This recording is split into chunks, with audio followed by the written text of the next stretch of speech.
그리고 생각을 해봤는데, 아무리 시험 기간이라 하더라도 이거를 아예 연습을 안 하는 건 좀 그래서, 그 고등교재에 그 중단원 연습 문제 중에 레벨 1은 합시다.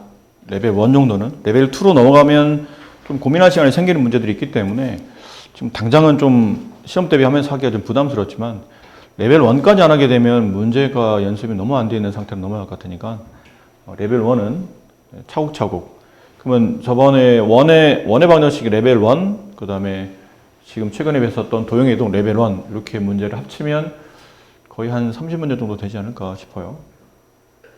그래서 이번 수요일까지는 원의 방정식 레벨 1과 그 다음에 중등부 수학 문제 40문제 이렇게 푸는 걸로 하고 금요일까지는 도형의 이동 레벨 1과 다시 중등부 수학 40문제 이렇게 하는 걸 할 테니까 수요일까지는 아셨죠?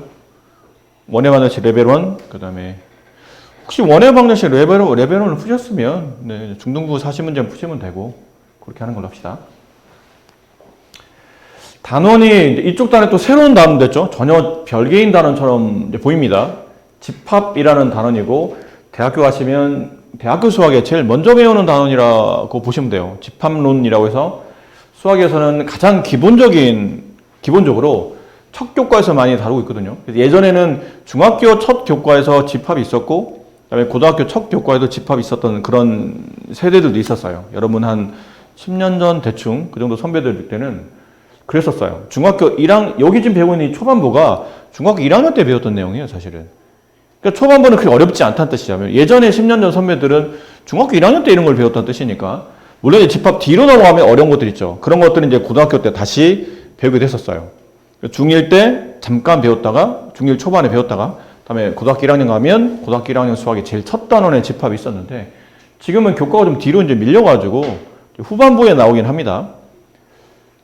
그러니까 이게 집합이 제일 초반부에 있었던 가장 큰 이유가 뭐냐면 수학은 굉장히 간단 명료하게 문장이나 수학적 내용을 전달해야 되는데 그때 이 집합이 중요한 역할을 많이 했었기 때문에 그러니까 어떤 수학적 표현을 함축적으로 줄여주는 역할을 이 집합에서 많이 했거든요. 그래서 초반부에 많이 배웠었는데 처음에 집합이라는 게 나오죠. 어떤 기준에 의해서 그 대상을 분명하게 정할 수 있는 그 모임, 그걸 집합이라 부르고 그 집합안을 구성하는 하나하나의 대상을 보통 원소라 부릅니다.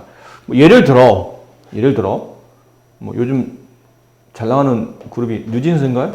네. 난 잘 몰라요. 그냥 친구들한테 들어서 뉴진스? 그러니까 만약 사람이 100명이 있어. 100명 중에 뉴진스 좋아하는 사람 모이세요 그러면 흔히 말하는 뉴진스의 팬들이 모이겠죠. 이렇게 굉장히 많은 남학생, 가끔 이제 여학생 뭐 이런 느낌이 있을 겁니다. 그럼 모였을 때 이렇게 어떤 기준에 따라 뉴진스를 좋아하는 사람에 따라 그 대상들을, 그 팬들을 분명하게 그러니까 좋아하냐 좋아하지 않냐 판단하게 되면 좋아하면 일로 가고 좋아하지 않으면 바깥으로 빠져나오면 되는 거니까 분명하게 기준을 정할 수 있을 때 그때 이 모임 자체를 우리는 집합이라고 부르고 이 집합 안에 포함되는 이 대상 한 명 한 명을 그 집합을 구성하는 원소라고 부릅니다.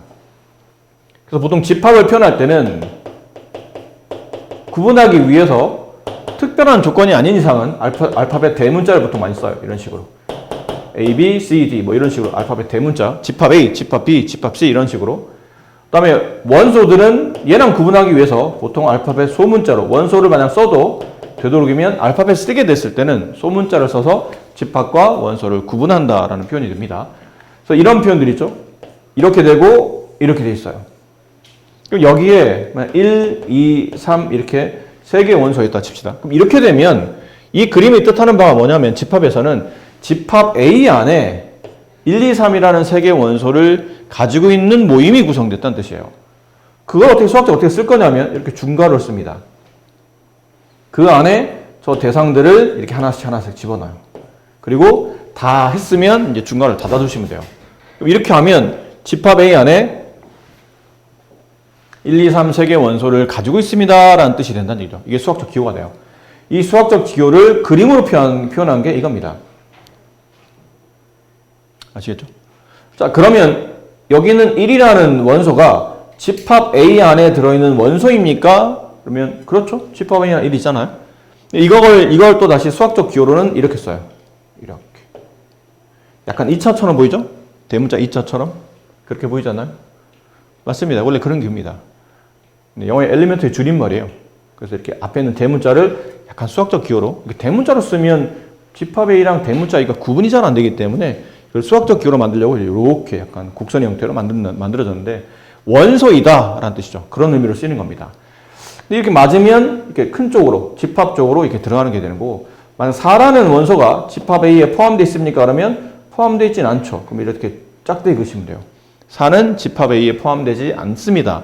원소가 아닙니다. 라는 기호를 쓰게 된다는 뜻이죠. 이런 기호로 이제 쓰게 됩니다. 아시죠?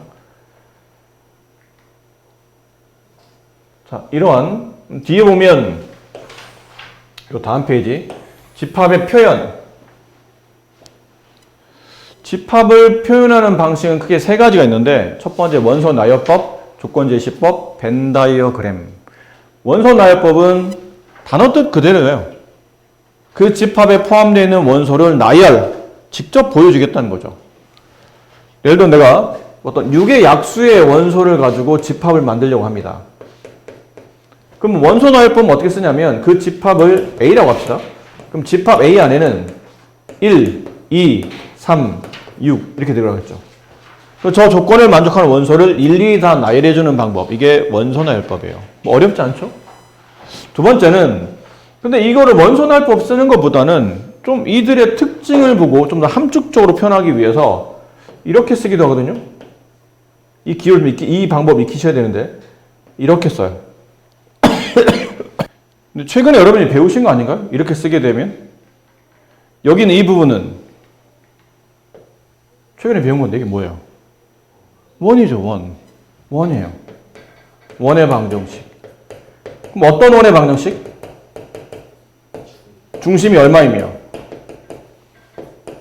0,0이며 반지름이 1인 원을 만족하는 x, y로 구성되어 있는 순서상 점이란 얘기죠.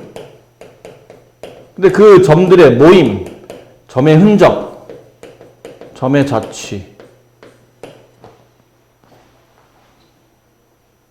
간단히 표현하면 이래. 중심이 0,0이며 반지름이 일자리인 원을 구성하는 모든 점들의 모임이라는 뜻은 그냥 이 원을 뜻하는 거죠. 근데 그거를 얘처럼 원소 나열법 쓰려면 어떻게 써야 됩니까? 그 무수히 많은 순서성을 보여줘야 되는 겁니까? 말 그대로 무수히 많은데 이 식을 만족하는 무수히 많은 실수 XY 순서성을 점의 좌표를 이렇게 나열할 수는 없잖아요. 그러다 보니까 원소 나열법은 나열할 수 있는 케이스도 있고 나열하기에는 개수가 너무 많거나 아니면 그냥 많은 정도 가지고 무수히 많은 점을 가지고 무수히 많은 어떤 원소를 가질 수 있을 때는 저렇게 나열법을 쓸 수는 없다는 뜻이죠. 그래서 그거를 좀 더 함축적으로 수학적 식에 맞도록 쓴 게 조건제시법이에요. 오히려 어떻게 보면 집합 우리가 느끼기는 원소가 나열되어 있는 게 더 보기 좋고 이해하기 빠르지만 상당히 많은 수학 문제들은 원소를 나열할 수 없는 케이스가 더 많기 때문에 그래서 이렇게 조건제시법을 아무렇지도 않게 쓸 수 있는 이런 표현법에 대해서 좀 그러니까 자연스럽게 익힐 수 있으셔야 돼요. 앞에 있는 거는 x, y 이게 원소의 형태. 형태가 약간 순서상스럽죠? 순서상이라는 얘기는 점이 이 집합의 원소란 뜻인 것 같고 근데 그 점은 뭐를 만족하냐면 이거를 만족하는 점들의 모임이라는 뜻이에요. 아, 원이 되는구나 라는 것을 이해할 수 있다는 얘기죠. 원 전체를 간단하게 수학적으로 이렇게 쓸 수도 있다라는 표현이에요. 그 다음 벤 다이어그램은 여기 앞에 썼던 이 내용들 있죠? 벤이 사람 이름입니다. 영국 경제학자인데 잔 벤이라는 사람이 있어요.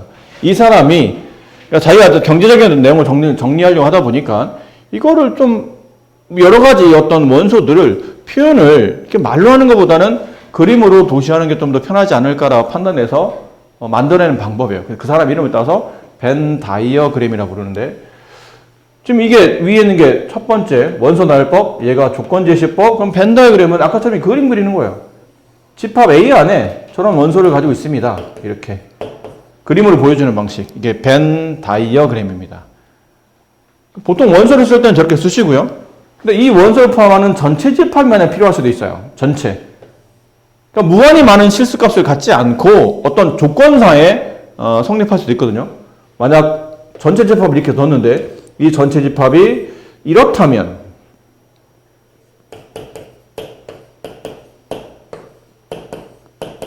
이렇게 돼 있다면 이 전체 안에는 숫자가 1, 2, 3, 4, 5, 6 여기 있죠?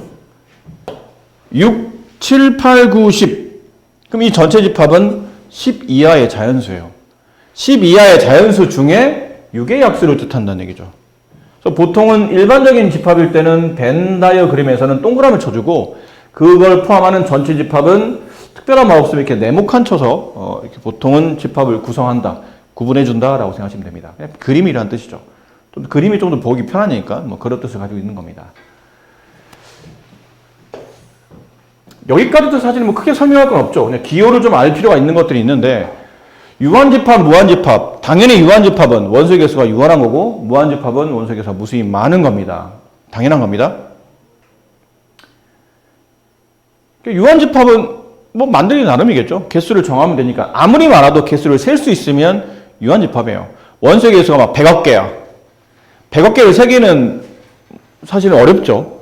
엄청 많으니까. 하지만 개수가 정해져 있잖아. 유한집합이에요. 근데 개수를 정할 수 없이 무수히 많은 집합이 무한집합이죠. 대표적으로 뭐 수의 집합, 뭐 자연수의 집합, 정수의 집합, 유리수, 무리수, 뭐 실수 집합 이런 것들이죠. 수의 집합은 그 수를 끝없이 표현할 수 없기 때문에 끝없이 나타내서 다 표현할 수 없기 때문에 보통은 무한집합이 되고 뭐 배수 집합 뭐 이런 거 있죠. 이런 것도 일반적인 무한집합이에요. 우리가 딱 생각해봐도 개수가 무한히 많겠구나라는 것들. 자, 3번. 이게 무슨 기호인지는 거죠. 저 기호를 알아야 되는데 집합 A가 아까처럼 6의 약수 썼어요. 근데 이거를 쓰다 보니까 이 집합 A는 원소가 4개입니다. 너무 말이 길잖아? 이걸 수학적 기호로 쓰려고 하는 거예요. 그럼 뭐라 쓰냐면 집합 A라는 집합의 원소의 개수는 N은 넘버의 줄임말이죠. 개수, 뭐 수량이라는 뜻인데 집합 A의 원소의 개수는 4개입니다. 뭐 이렇게 쓰면 돼요. 그럼 저렇게 길게 한글로 쓸 필요는 없다는 얘기죠. 이건 앞으로 이제 기호로 많이 쓰이는 겁니다.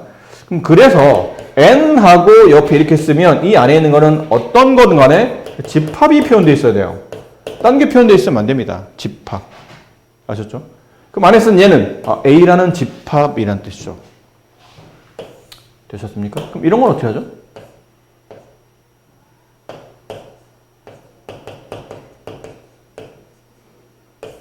답 뭐라 써야 돼요? 네? 4? 이런 게 집합이라며. 그러네. 바깥에 중괄호 있잖아요. 집합. 그 안에 있는 원소 개수가 몇 개인지 세라는 얘기죠? 4개. 라는 뜻이죠. 자, 좋아요. 그럼 이건 어떻게 되죠?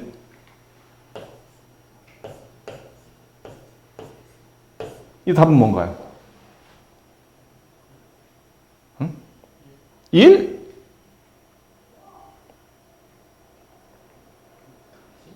뭐라고? 1이라고? 1이라고. 좀 얘기했잖아. 1이라고. 1 맞아. 네가 지금 비몽사몽간에 대답하고서도 좀 약간 정신 없나 본데 1 맞아요. 그러니까 이 집합 안에 원소가 이거 하나 들어있기 때문에 1 맞습니다. 자, 그 밑에 보시면 네 번째 공집합이라는 게 있죠. 공집합, 원소가 하나도 없는 집합, 비어있다는 뜻이죠. 기호로는 다음과 같이 쓴다. 이게 뭐냐면 읽을 땐 파이라고 읽는다고 그랬죠. 이 수업 먼저 들으신 분이 계세요.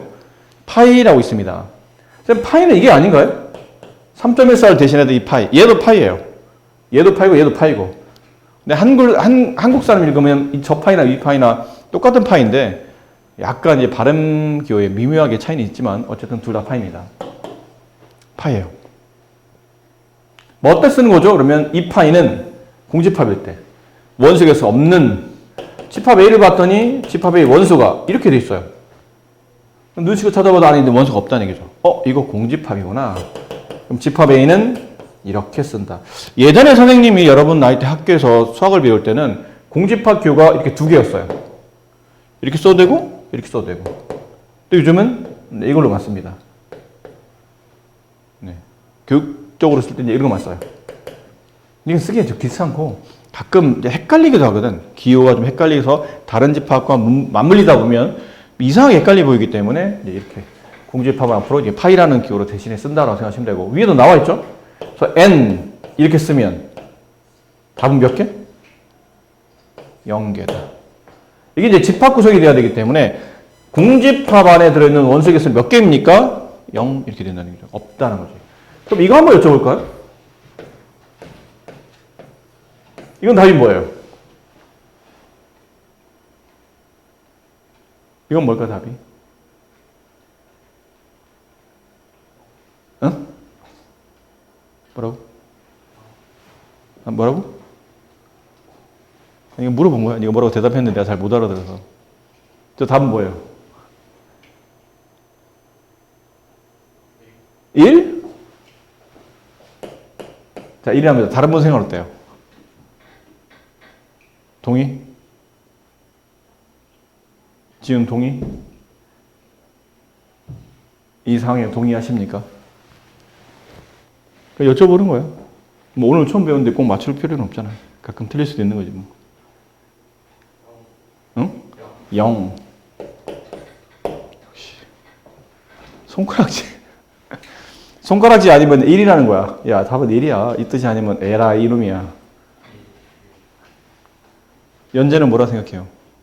1이라고 생각한다. 자, 정답은 야, 그러지 마. 그럴 수도 있지 뭘. 너 뭐 처음부터 다 알아? 모를 수도 있는 거지. 왜 친구한테 그럽니까? 이거는 1이 맞습니다. 말한 것처럼 이 기호가 뜻하는 바가 아래에 들어있는 거를 집합으로 표현하겠다는 뜻이거든요. 근데 안에 유심히 보니까 이 모양이 있어요. 이거 언제 쓰는 기호라고 그랬죠? 집합의 기호일 때 쓰는 거잖아요. 이 집합 안에 들어있는 원소가 몇 개냐 물어봤는데 그 안에 이렇게 파이 모양의 기호가 들어가 있는 겁니다. 그러니까 여기서 쓰게 되면 이게 하나의 집합이 되기 때문에 이걸 집합을 읽어야 된다는 얘기지. 그럼 이게 집합을 읽을 때는 공집합이라고 읽어야 되기 때문에 공집합 원소 개수가 없는 거예요. 얘는 머릿속으로 이거를 또 올리셔야 되는 겁니다. 이렇게 돼 있는 거예요. 원소 개수가 없으니까 0개라고 쓰는데 얘는 집합 기호 안에 이 원소가 파이 모양의 원소가 하나 들어가 있는 거예요. 수학적 기호가 하나다. 그래서 이거는 집합 안에 이 원소가 있네요. 정답은 1개 이렇게 표현하는 거겠죠. 좀 헷갈리는 느낌이 없잖아 있으니까요. 잘 따져보셔야 됩니다. 자, 오늘은 말씀드린 것처럼 가볍게 6시 반까지 하고 마무리해 드릴 테니까 천천히 갈 준비하지 말고 진짜 자꾸 제 보고 웃음 나서 큰일 났네. 내 집합 A, B, C, D가 다음과 같을 때 물음에 답하시오. A, B, C, D 이렇게 나와 있는데 A는 뭐 누가 봐도 뭘 쓴 것처럼 보여요. 근데 12의 약수를 쓴 것처럼 보이죠? 다 원소로 나열했고 B는 뭘 쓴 것처럼 보이나요? 50 이하의 짝수 혹은 50 이하의 2의 매수 뭐 이렇게 느낌이죠. 그 다음에 C는 조건제시법이죠. 물론 조건제시법이 수학적으로 중요한 표현이긴 하겠지만 어쨌든 눈으로 보기 불편하기 때문에 뭐 이런 것들은 가볍게 이렇게 바꿔두시는 게 좋겠죠. 10초가 20 미만의 자연수. 그럼 10초가니까 11, 12, 13 한 다음에 보통 다 쓰기 귀찮으면 땡땡땡 처리하시면 돼요. 20 미만, 18, 19 뭐 이렇게 쓰시면 누가 봐도 얘는 11보다 크고 20보다 작은 자연수를 쓴 거구나 라고 할 수 있겠죠. 근데 이렇게 쓰면 너무 성의 없잖아. 뭐 하려는 거야 이게. 이 안에 뭐가 들어갔지 사실 좀 이게 조건제시법을 원소가 좀 많을 때 줄여서 가운데 땡땡땡 처리하는 거는 약간의 친절함이 좀 묻어나 있어야 돼.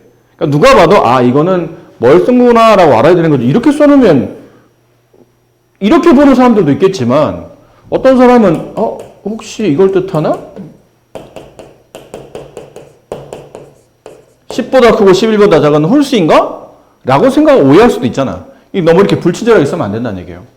그래서 어디까지 써라. 뭐 땡땡땡을 쓰려면 어디까지 쓰고 어디까지는 생략해라 라고 약속된 바는 없지만 누가 봐도 저거는 이 수를 나타낸다라는 가장 기본적인 숫자 정도는 써져 있어야 된다는 얘기죠.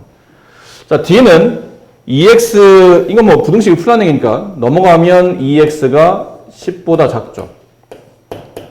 x는 5보다 작습니다. 그럼 x가 원소인데 그 원소는 이 부등식을 만족하는 자연수, 5보다 작은 자연수 1, 2, 3, 4 이렇게 쓰시면 되겠네요. 자, 기억 24는 집합 A의 원소입니까? 네, 원소이죠, 당연히. 맞는 말입니다. 라는 거고. 니은 35는 집합 B의 원소인가요? 35, 50 이하의 짝수에 포함되진 않죠? 아닙니다. 디귿 10은 집합 C의 원소입니까? 집합 C에는 10 초과니까 10이 들어가진 않죠? 틀렸네요. 리을 6이 집합 D 안에 포함되어 있습니까? 아니요. 네. 2번 A와 B를 조건제시법으로 나타내시오. 말한 것처럼 아까 I는 집합 A는 X바 X는 24의 약수. 초수자들이 이 특징 말고 딱히 그렇죠? 만족할 만한 특징을 가지고 있지는 않죠? 네. 24의 약수 말고는 누가 봐도 다른 조건을 가지고 있는 것 같지는 않아요. 그러니까 집합 B X와 X는 50 이하의 짝수. 저는 짝수 말고 2의 배수로 썼습니다. 아무 관계 없어요. 그러니까 조건제시법은 쓰는 표기법에 따라 사람들이 약간 미세하게 차이는 있을 수 있는데 누구나 다 인정할 수 있으면 돼. 짝수도 되지만 2의 배수도 충분히 가능하잖아요. 아니면 뭐 어떤 사람은 이렇게 쓸 수도 있거든요. 집합을 똑같은 말인데도 X바 X는 51 미만의 짝수. 같은 말이야. 50 이하나 51 미만이나 어차피 저것들이니까 그러니까 약간 미묘하게 차이는 있을 수 있다는 얘기야. 뭐 똑같이 쓸 필요는 없다. 다만 누가 봐도 답으로 크게 문제없는 표현이라면 상관없다라는 표현인 거죠. 자, 그래서 네, 오늘은 요 뒤에 다 마무리를 지금 할 시간이 없어요. 뭐 이거 마무리하다 보면 6시간이고 더 늦게까지 해야 되니까.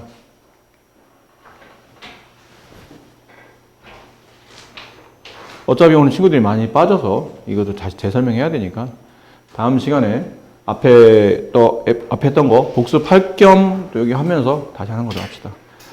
고생 많으셨어요. 갑시다.